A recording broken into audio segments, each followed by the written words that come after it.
Hey there, folks. Welcome to today's episode of the Strategy and Leadership Podcast. Today, I'm joined by Stein Jr. And one of the cool things about Alan, we get to interview a lot of people on the podcast, and I saw a video that popped up with Steve Nash in it, and he was talking about his story, and I was like, man, I get to interview this guy on my podcast, so I'm super excited for it. Alan Stein is Jr. is a speaker, coach, consultant, author. He's worked with NBA superstars such as Kevin Durant, Victor Oladipo. He's a baller.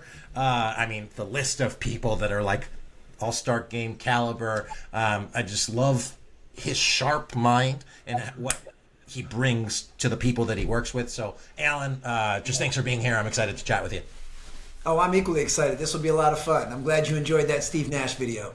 That was awesome. Well, I'm in Vancouver, BC, so a BC boy. So anyways, I talked a bit about you. You've got a lot in your background there. Why don't you tell our listeners a bit about who you are and what you do? Well, the high-level overview, I'm a divorced father of three. I have 14-year-old twin sons and a 12-year-old daughter. But professionally speaking, I'm a keynote speaker and an author, but the moniker that I most resonate with is coach. That's the way I've always viewed myself, and that's the way I've always identified as a coach. And as a coach, it is my job to help people achieve a level of performance that they don't believe they can or they can't achieve on their own. And this is whether it's personal or professional performance, whether it's individual or organizational performance. Everything I do in the professional sphere has to do with leveling up and helping someone raise their game. And you should write a book called Raise Your Game. That would go really well. Check. Awesome. So, from what I could read, you started your business across, strength conditioning, general sports, and then you really specialized in basketball. Was there a reason that you focused on basketball specifically? And I also know that our listeners are not all pro athletes or basketball players, but I'm just curious, in your own mindset, how did you raise your game in that process by kind of niching down in that one area? So basketball was my first love, and I fell in love with the game at 5 years old. And I'm so grateful that here 4+ decades later, basketball is still a really important part of my life. And, I spent the first third of my life as a very dedicated basketball player, was able to play up through the college level. I played at Elon College, which is now Elon University down in Burlington, North Carolina. And while I was at Elon, I started to develop an equal love for the strength and conditioning and performance side of the game. How I could run faster and jump higher and improve explosiveness and things like nutrition and mindset. So when I graduated Elon, and it was very obvious to me I did not have what it would take to play the game professionally, I thought, what could be better than combining my first love of basketball with this newfound love of strength conditioning and performance training. So the next third of my life I spent as a very dedicated basketball performance coach, and I help players improve their capacity for work on the court, help them bulletproof their body against injury, but also help them with the mindset and the approach to the game. Then in 2017, I decided to pivot yet again and leave the basketball training space to pursue what I'm doing now, which is corporate keynote speaking, writing, and basically teaching folks in the business world, anyone that's been given a position of authority, executives, managers, leaders, supervisors. I teach them the tenets that I learned through the game, through the world's best players and coaches. And I show them how to apply those same principles and strategies and disciplines to their lives and their businesses and their teams. Awesome. I love that. So let's say, you're sitting down with, our audience, and typically senior managers, middle managers from around the world. By the way, folks, that's who I think you are. And if that's not you, tell me. But let's say you were sitting down with them and they were saying, hey, you know what, Alan, I just really want to elevate my game. I want to raise my game. I want to be able to make my success easier. And I think that the mental game of it is critical. What are some of the things that you'd want them to know? What are some of the things you'd want them to start with on their journey of elevating their game? Well, ultimately, if you're in a management position, the best thing you can do to make a contribution to your organization and to your team and those that work with and work for you is to elevate your personal influence and impact. Your ability to have a positive influence and impact over those that you serve. And there's three things that come to mind immediately. The first is your perspective on leadership. Second are your personal core values. And then third is your purpose. And I'll unpack each of those briefly. And then certainly if you want to pull on any threads, we can do that. The first is, as a manager, I would recommend that you adopt the foundational mantra of transformational leadership, which is choosing to see the world through the lens of, it's not about me, it's about you.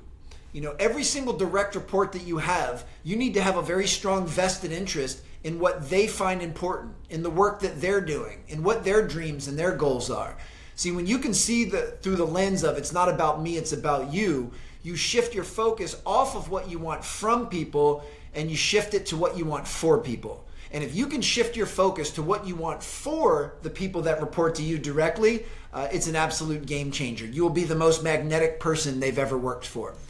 The second area. Do you mind if I just ask a quick question on there? And yeah, only because I have heard that described as servant leadership, distinct from transformational leadership. So, are they the same? Are they different? Yeah, in this context, those are very synonymous. I mean, okay, great. Ultimately, the way I look at it, if you're a manager and you have 20 people that report to you, I want you to show up to work every day, not saying I have 20 people that work for me, but rather saying I work for 20 people. That as their manager, it is my job to empower them, to support them, to equip them, to hold them accountable to doing their best work. And again, it's been my experience that when you shift that focus off of what you want from them, and I know that you need stuff from them, I know that they have specific roles and duties, but when you can shift it to what you want for them, it's an absolute game changer. So that's the first one.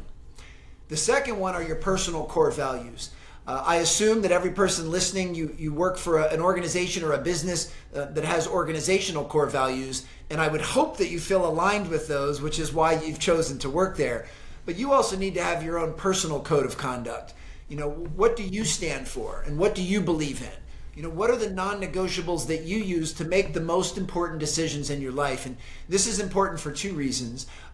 Number one, as a manager, when you learn to make decisions, based on your core values, it actually makes decision-making more fluid.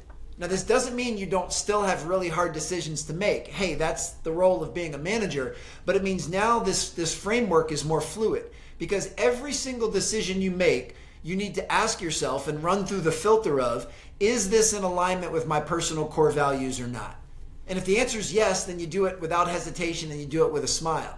If the answer is no, if what you are about to say or do is not in perfect alignment with your belief system and your core values, then all I ask is that you pause. You take a breath, you take a beat, and you ask yourself consciously, do I want to proceed in saying or doing something that is not in alignment with what I believe in my core values? And it's been my experience that elite level managers, the mere act of taking that pause is enough time to course correct and make a better decision. But the second reason this is so important is as managers, when you learn to treat your direct reports based on your core values and your standards of excellence, instead of the roller coaster of emotions and feelings that we all experience as human beings, when you learn to lead and manage based on core values, then you become the most consistent person they've ever worked for. And consistency matters. If a member of your team or someone that reports to you, if they have to think to themselves, I wonder what type of mood Anthony's in before I say this to him, or I wonder what type of mood Anthony's in before I ask him for this, that would show that you're an inconsistent leader. That would show that how you're feeling in the moment dictates how you show up and how you treat others. And while that's understandable from a human standpoint, that's not how you lead to consistency from a leadership standpoint. Absolutely. One of the things that I heard is like a kid raising thing, going back to your first point, was, don't ask what did you do today, ask who did you help today, and supporting those people. And then what I also hear is a predictability. A predictability creates an environment for your people to perform well consistently. Because that is the key tenet of these highest performers is, not what you do when everybody's watching, when no one's watching, and to build that even on those days that you feel like crap. So let me ask kind of a slightly different realm of conditioning, or questioning, not conditioning. Sure. So you played pro ball, or you played college ball. Yep. And you know that life isn't always great as an athlete. Sometimes you're getting your ass kicked. Sometimes, it sucks. And, for the highest performing players, they are at the highest stage. they're getting their butts kicked. And what stuck out to me as, we were talking is, I don't know if you remember the last year's playoffs or the year before, there was a point where the Philadelphia 76ers were, in a game. And one of the experienced veterans, can't remember his name, came and started yelling at Joel Embiid's ear. And it started playing all over the place. And Joel Embiid, who is, for those of you that don't know basketball, one of the top players in the NBA right now, and he didn't respond to that, in the sense that he was able to take feedback from one of his players in a really crunch time situation. So my question is, what are those moments? What do you tell people about when the chips are down, when everything sucks, not when everything's in an ideal environment, but when you're getting your ass kicked? What are some of those tenets above and beyond what you've shared before that are important to remember and that you see demonstrated in those best players that you're working with? The most important thing to do is to make sure that you're laying the proper foundation of trust and respect well before the suck even starts. That you've got to build a solid relationship with every member of your team, regardless of title or tenure or where they fall on the org chart, so that they know that you care about them as a human being first, and as a quote-unquote employee second. And if you've established that trust, then it makes it easier to weather that storm when things are really tough. But the next thing you need to do is you need to honor the fact that every single person, even on a basketball team, roughly only 15 players, every single person is slightly different. They have slightly different preferences, slightly different learning styles, slightly different ways that they can take feedback. And it's really important that we learn to speak the other person's language. This goes back to what we were talking about earlier about it's not about me, it's about you. You need to know which members of your team can you speak very directly to, and what members of your team do you have to put a little bit of sugar on top of it? That if you're going to give them some constructive feedback. And it doesn't mean one person is good and one is bad, or one is right and one is wrong. Ultimately, being an effective leader and an effective manager is about saying, how can I present this information in a way that will be best received by the person I'm saying it to? And then you need to speak their language, not force them to speak yours. And that's really what an elite level leader or manager would do. And if you can establish that trust and that respect where they know you care about them and you understand how to speak their language when it comes to offering feedback, then when you hit adversity and challenges, or as you said, the sucky times, you're at a much more base level to be able to weather that storm. Awesome. I love that. So, yeah. And so my reflection to our listeners is, what can you do to engender trust? And then what can you do today to better understand the communication styles, the needs, and where your current relationship is at with your team players, so that you can be successful there. Okay, Alan, so, it's been said, you practice how you play, and, as we think of leaders, and they think of their practice. So practice could be the stuff they do when no one's watching. Practice could be the stuff when they're not in meetings. Practice could be the stuff that they're doing at home to focus not just on their work, but their body, their mind, their spirit, and that kind of thing. What are some of those things that you want our listeners to know as they look at building the holistic self that prepares them to be successful in those crunch time, high performance, important situations? Well, I love that you alluded to the unseen hours, and that is exactly that. That's the hours where no one is technically watching, but it actually sets up what it does when everybody else is watching. And you also said something incredibly insightful there, that we need to take a very well-rounded, holistic approach. The number one thing I would recommend, and this is something I do with every group that I work with, is performing the following self-audit. Basically, you take a piece of paper and you draw a line down the middle. And on the left side, you write an exhaustive list of all of the things that, let's just say, fill your bucket. The things that, as you just said, they light you up and energize you physically, mentally, emotionally, and spiritually, if that's appropriate to you. These are the things you enjoy doing, but they give you energy and they make you feel alive. Then on the right side of the line, you write down how you spend the bookends of your day, your morning and your evening routine. Write down what you typically do for the first 60 minutes after you wake up, and write down what you typically do for the 60 minutes before you go to bed. And don't write down what you think you should do or what people on social media tell you should do. be honest and show some courage and some vulnerability and some honesty and write down what you actually do. And then to complete this audit, you compare the two sets of notes. You compare either side of the line. And you ask yourself a very important question. And that is, am I doing the things I know I need to do to feel fully energized to show up as my best self consistently?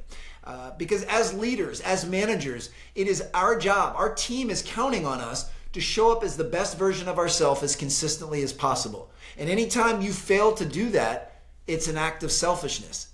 As a manager, if you show up as less than your best self, mentally, physically, emotionally, or spiritually, you give your team and the people that report to you less of a chance to be successful. So we owe it to them to do that. Now, when you do this audit, and if you do it with some honesty and some vulnerability, you'll most likely start to uncover what's called a performance gap. And a performance gap is the gap between what we know we should do to be our best self and what we actually do on a day-to-day basis. And one of the pivotal themes to my work is teaching folks how to slowly close that gap so that they start taking the things on the left side of the paper and sprinkling them into their morning and evening routine so that they're consistently showing up as their best self. No, I love that. I have on my board here, I said, have a thriving, so household and portfolio of programming, and the way I thought about that. And I actually said, so I have my investments, my interests, my responsibilities, relationship, and I highlighted self. Like out of all of those things, if I neglect self, and what I love about the performance gap is looking at what fills your cup, and then how are you incorporating that in a day. It's not like an activity, but rather like a process kind of thing. So I really love that. I'm looking forward to reading and rewatching how you can close that performance gap and just looking at it as a habit or a sustained activity.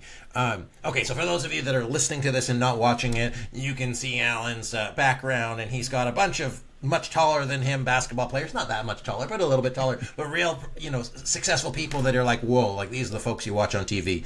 And so my question is actually around your journey, Alan. Like, how the hell did you get, and I say that with love, by the way, how the hell did you get to where you are? Like, you obviously did something that was successful. You built great routines. What would you say differentiated you from the potentially other people in your space? And how did you get to where you are from a brand and just from a servant leader and mentality? Well, for context, and for anyone that is actually watching the video, I'm actually 6'1". So I'm not a short guy, but when you have pictures with guys that are 6'8", 6'9", 7 foot, you tend to look like a shrimp in every picture. It's amazing how many people that I meet in person for the first time, and they go, wow, you're a lot taller than we thought you were going to be, because they've only seen those reference points. I would say my number one superpower, if you will, is caring. And I really want people to know that caring matters. I care about the work that I do. I care about relationships. I care about other people. I care about performance. I care about living my core values. So caring is really what's allowed me to build so many different relationships. And it's those relationships that have earned me opportunities to work with and meet and work alongside, some of the folks that you mentioned earlier. So to me, caring matters, and it matters a lot. And the reason I think that's so powerful is caring is a choice. It's something that each and every one of us can make the commitment to doing. When you show up to work every single day as a manager, you choose whether or not you care about your organization's vision and purpose and mission. You care about your role and your responsibilities as a manager. You choose whether or not you care about the people that are making sacrifices and contributions that report directly to you. And it's been my experience that the more you invest in caring about others, then the more that will be reciprocated, and you'll be rewarded with some phenomenal opportunities and some incredibly fulfilling relationships. Awesome. I love that. And I'll take my guess at this, just getting from I know of you and everything I've gotten a chance to listen is, because you have this deep expertise and you have a skill, like you're good, but you do really care, and you're so invested in people's success, and I don't get any ego from you, which is cool. And you're just like, hey, I just want you to be better. And it just happens to be that your skill set, your trade, and the folks that you're supporting, by investing in them and by supporting their growth, your customers just happen to be at the upper echelon of their game. And so for our listeners is, whatever game you're playing, you might not be playing in the NBA, you might be playing in a different professional sport, or you might be in a nonprofit situation where you're supporting people with food security or insecurity or homelessness or, literacy or whatever. It's like just focusing deeply on supporting others and elevating their game. And that's where that huge impact comes from. And then the other thing I heard, Alan, is just you just wake up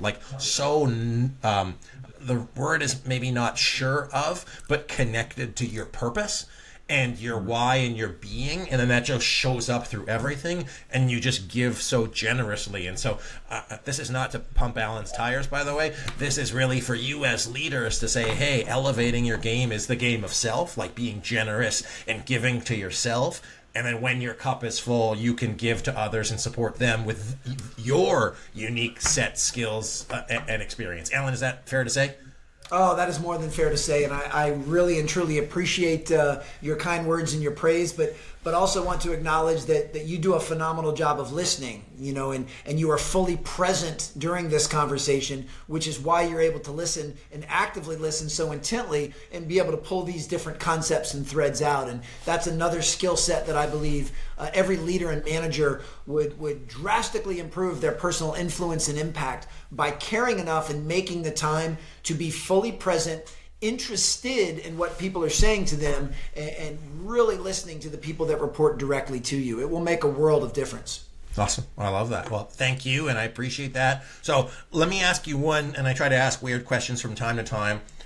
Let's say you were at a dinner party with somebody, and there's that question that you're like, oh man, I just wish they would ask me this.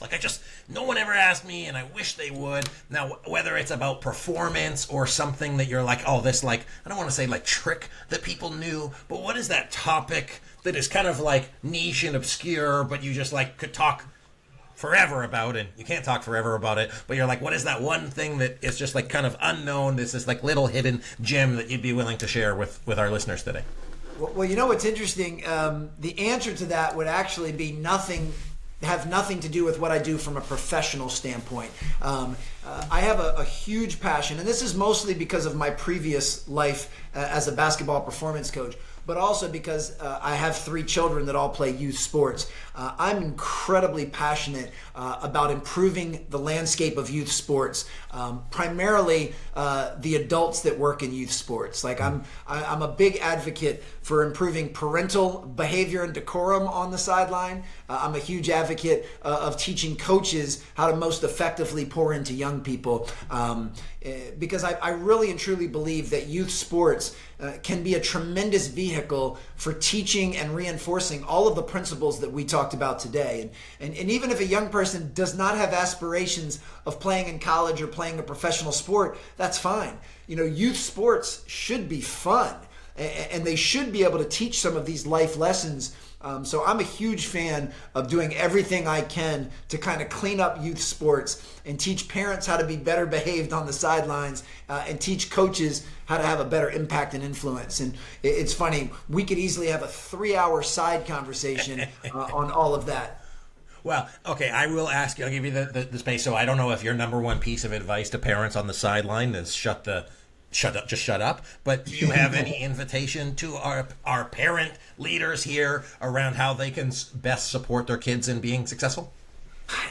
You kind of summarized it with, if you're on the sideline, do the best you can to not yell instructions at your child, to not, tell them what to be doing when they're on the court or on the field, and certainly stop badgering and berating the officials. Let the officials officiate. Just sit there and enjoy watching your child do something that they love. Cheer them on, encourage them, support them, but don't coach from the sideline, and don't try to officiate from the sideline. That would absolutely be my foundational stance. And I know you said it, but just to affirm the positive, what would you encourage them to do so that they can be the best parent in that situation? Praise attitude and effort. Don't praise outcomes. as a parent, don't be so concerned with whether your child wins or loses or how many points they score or how many minutes they play. Be way more concerned with whether or not they're a good teammate, whether or not they play as hard as they can, whether or not they are coachable and listen to others, whether or not they are respectful to the officials. Praise the process, because those are the process when it comes to youth sports. Those are the tangible qualities that they'll carry on with them when they enter the workforce, when they become adults, and maybe when they become a manager. No one's going to look back and say, how many games did you win when you played soccer as an 8-year-old? But they will want to know if you were coachable and if you were a good teammate and if you have a good work ethic and those types of things. So praise the process. Don't worry so much about the result. Awesome. I love that. And I think that, if we did tie it back to performance for teams, you could look at the same thing as anybody can look at the outcome. Yeah, great. You scored a goal. And I'm a soccer guy, but I'm also a basketball guy. I don't know if you can see my little Einstein doing a crossover there. Anyways, but it's hey, what led up to that so that you can build it repeatably and make that happen? And I've seen interviews with football coaches say, do you coach your son or daughter? Say, no. They can talk to their coach about that because that's their coach's job. They need a parent at home. And why I think it's relevant here is that, our listeners are holistic human beings. They are not just business leaders, their parents, their uncles, their friends, their whoever. And so really doing that and being a better leader in the community is really what it's about. One of my little things I wish I knew, and I didn't think you would share, is dorsiflexion. I wish I knew about dorsiflexion when I was 13, but that's a whole other podcast for today. Alan Stein Jr., thank you for being on the podcast today. Where can people learn more about you? Where can they connect? Where can they see some of your talks or follow you on social? Well, this was so much fun. Thank you so much. My main hub is my website, which is just alansteinjr.com. I'm also very easily found and very accessible and responsive on social media. I'm at Alan Stein Jr. On Instagram, on LinkedIn, on Facebook, and on X. As well as that's my YouTube channel is Alan Stein Jr. And then I have 2 books, Raise Your Game and Sustain Your Game. You can easily find those on Amazon or Audible or wherever you like to get your books and audio books. And if anyone listening, if you ever have any type of event that your organization puts on and you're looking for a keynote speaker to not only inspire you, but to offer some practical, actionable strategies that you and your teams can implement immediately, just go to alansteinjr.com and click on that contact button. Would love to explore that with you. Awesome. Alan, thanks for being here today. It's been a pleasure, and just thanks for being who you are and what you do for not just professional athletes, but really folks all over the place. Thank you. Folks, my guest today, Alan Stein Jr. One of the things I'm taking away from this is, pouring into your people, really that servant leadership, that transformational leadership, but just really caring and customizing what they need, whether that's employees or for kids, focusing on the process. And one of the things I just appreciate is when you hear somebody at the top of their game, recognizing, the process and habits that they do is it's not different. It's just how you apply it and the consistency of what you do. And then my takeaway, even for myself, is what are the things that fill up my cup? And then how am I incorporating that in the beginning and the end of my day? And by doing that, I am serving others. By shortchanging myself in what is important to me, I'm just being cheap or stingy on others. So I encourage you, what can you do today to support yourself so that you can support others? So, Alan, thank you again. This has been the Strategy and Leadership Podcast. Please give it a share. We're just trying to help more people, and that's what it's really about. So, thanks for watching. Thanks for being here, and I'll see you next time.